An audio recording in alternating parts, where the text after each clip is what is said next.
Ay, grabe na talaga. Sa sobrang yummy nitong aking niluto. Ang pinagmamalaki kong dish ng aking niluluto.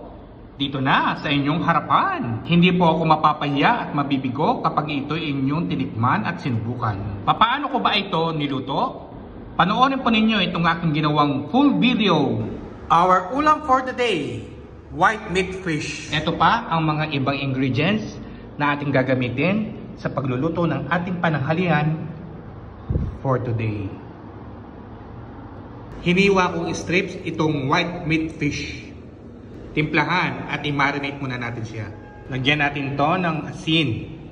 Lagyan natin to ng pamintang durog. Pigaan ang konting lemon.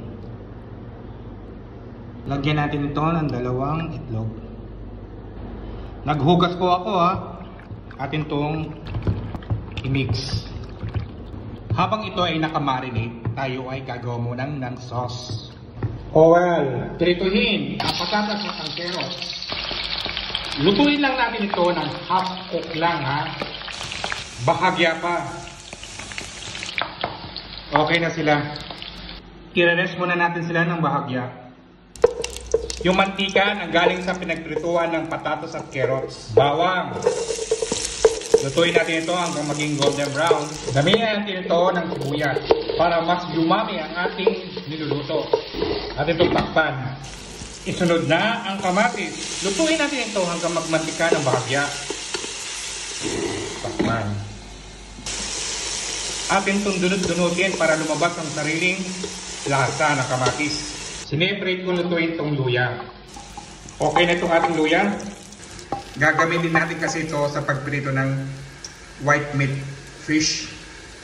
Ito na yung luya, nilagay ko na. Lagyan natin ito ng konting asin. Lagyan natin ito ng paminta. Lagyan natin ito ng sabaw. Mag-mix tayo ng cream of mushroom soup dito sa warm water.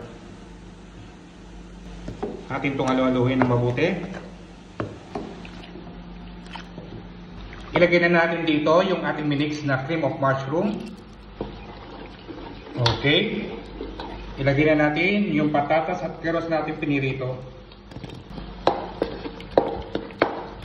Tinikman ko na ito. Ayos ang timpla. Wow! The best! Manyaman!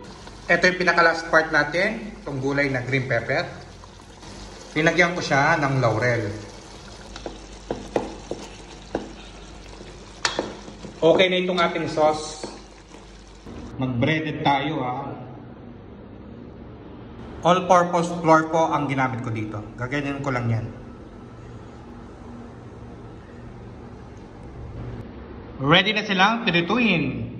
Well, dito tayo nagprito kung saan tayo nagluto ng luya.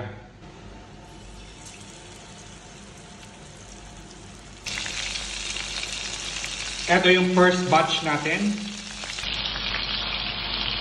Binaligtad ko na sila. Dapat kasi palulutungin natin sila.